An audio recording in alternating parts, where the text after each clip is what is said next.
এই একটি গাছ এর চেয়ে বড় আছে, এর জন্যই ধনধান্যে পুষ্প ভরা আমাদের এই বসুন্ধরা, তাহার মাঝে আসে দেশে এক সকল দেশের সেরা। এই কুশিতে কুশিতে সরষা, এই সরিষা। আর এর তেলের পরিমাণ অবাক কাণ্ড, তেলের পরিমাণটা এত যে ওরা বলছে 52 থেকে 55% তেল। একটা সরিষা আমি কিছুদিন আগে মুখে দিয়েছিলাম, প্রচন্ড ঝাঁঝালো, প্রচন্ড ঝাঁঝালো, মানে বেশ কি বলবো, বেশ ঝাঁজ। সরিষার যে ঝাঁজটা, এটা পাতাটা শুকলেও আপনি বুঝতে পারবেন যে এটাতে কতটা ঝাঁজ। মজার ব্যাপার হলো, প্রথমে আমাকে সবাই পাগল বলছে, জাস্ট পাগল, যে কি পাগলামি করছে, যে 2 হাত দূরে দূরে একটা করে গাছ, এটা কি কোনো ফসল হয়? এখন পাগল তো বলছেই না, এখন সরিষার বীজ নেওয়ার জন্য সবাই উদ্গ্রীব যে আমরা পাবো না বীজ। আমরা অবশ্যই, কারণ কৃষকের জন্যই আনা এই বীজটা, যাতে কৃষক উপকৃত হয়। এই একটি গাছ আমি ধরছি, দেখুন তো এই গাছটিতে কতটা সরিষা হতে পারে। এই গাছ ও কিন্তু রাখতে পারছে না। এখানে 3 ধরনের গাছ আছে, একটা ছোকা, একটা লম্বা। এই গোপন রহস্যটা আমি ফাঁস করবো না। এই বীজ যখন আমি বিক্রি করবো, আমি কিন্তু সরিষা বিক্রি করবো না, শুধু বীজ বিক্রি করবো সারা বাংলাদেশে, যাতে ছড়িয়ে যায়। এটা কি পরিমাণ সরিষা, আমার হাতের যে ওজন, হাতে যে ওজনটা লাগছে, তাতেই তো মনে হচ্ছে এখানে হাফ কেজি সরিষা এখানে অবধারিত।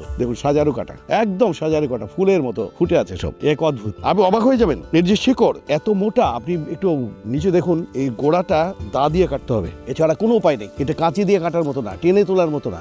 2 হাত, 2.5 হাত, 3 হাত পুরো একটা শিকড় চলে গেছে। তো এই দেখুন, ওই পাশে দেখুন, ওই পাশে দেখুন, যে কি বিশাল, গোড়াতে এত মোটা যে ওর ভার বহন করায় এত বড় গাছ হয়েছে, এত ফল হয়েছে। ও কিন্তু নুয়ে পড়ে নাই, নুয়ে পড়বেও না, এতটাই শক্ত এই গোড়া। প্রত্যেকটা গাছের গোড়ায় কিন্তু অনেক মোটা, আর কতগুলা ডাল বেরিয়েছে। আর এই সরিষার বৈশিষ্ট্যটা হলো কুশিতে কুশিতে সরিষা। এই যে একটা কুশি, এটা একটা কুশি ফুলের মতো। গ্রামের লোকেরা বলে যে এই সাজারো কাটার মতো। এটা আমি বলেছিলাম যে জায়ান্ট সরিষা, যে উদ্ভাবনী কিছু নতুন নতুন কৃষকের জন্য নতুন নতুন আইটেম নিয়ে আসা, তার ভিতরে এই একটা, এটা জায়ান্ট সরিষা আমি বলি, পাঞ্জাব ভেরিয়েন্ট। এটা পাঞ্জাবের একটা ভেরিয়েন্ট। আপনি খেয়াল করে দেখুন যে এই গাছটির উচ্চতা আমার চেয়ে অনেক। কিছু কিছু গাছ আছে যেগুলা 8 ফুট পার হয়ে গেছে। আপনার পিছনে একটি গাছ আছে, ওটা বোধহয় 8 ফুটের মতো হবে, ওটা তো ফুল আসছে, এটা তো এখনো ফুল আসছে। তো যে সরিষাটা, একটা গাছ বলা হয় যে একজনে পাজা দিয়ে ধরা যাবে না, আসলে ধরা যাবে না একজনে পাজা দিয়ে, কোনো গাছই একজনে পাজা দিয়ে ধরা যাবে না। এই গাছটাও ঠিক একই অবস্থায়। তো একটা গাছে,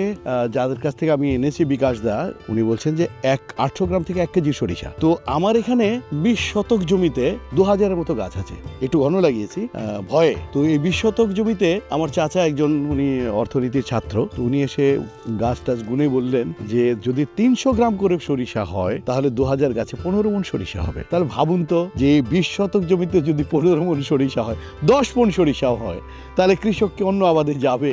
এটাকে কি বলবেন আপনারা? এটা কি একটি গাছের দাগ দেখা যাচ্ছে, না ডাল দেখা যাচ্ছে, না শস্য দেখা যাচ্ছে? এ কি, এটা আজব কারবারি না? প্রকৃতি যে আজব কারবারি, এই গাছটাতে আমি তার আজব কারবারির দৃশ্য দেখতে পাই। এখানে ডালের কোনো চিহ্ন নেই, শুধু সরিষা।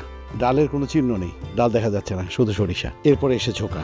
একটি গাছেই বিভিন্ন ভাবে তারা হয়। সে আমি নিজেও যখন এনেছিলাম অতটা জেনে আর নিইনি। তারপরে এই সরিষা হওয়ার পর থেকে আমি এটাতে প্রতিদিন খেতে আসি। বলা চলে, যেহেতু আমি গবেষক একজন মানুষ, চর্যাবোধ নিয়ে গবেষণা করা মানুষ, তো গবেষণার বিষয়বস্তুটা এখন আমি, সঙ্গীত তো আছেই, কিন্তু আমি এখানেও গবেষণাটাকে ব্যবহার করছি, যে কোন গাছের চরিত্রটা কি, কেন এটা এমন হচ্ছে, কেন এটা বড় হচ্ছে, কেন এটা ছোট হচ্ছে, কেন এটা কোন পরিমাণে বীজ রাখতে গেলে দিতে হবে। এই যে অবস্থা, এ কি, মানে আমি অবাক। ধনু ধান্য পুষ্প ভরা আমাদের এই বসুন্ধরা, তাহার মাঝে আছে দেশ এক সকল দেশের সেরা। ও সে স্বপ্ন দিয়ে তৈরি, সেজে স্মৃতি দিয়ে ঘেরা। এমন দেশটি কোথাও খুঁজে পাবে না কো তুমি, সকল দেশের রানী সেজে আমার জন্মভূমি, সেজে আমার জন্মভূমি, সেজে আমার জন্মভূমি।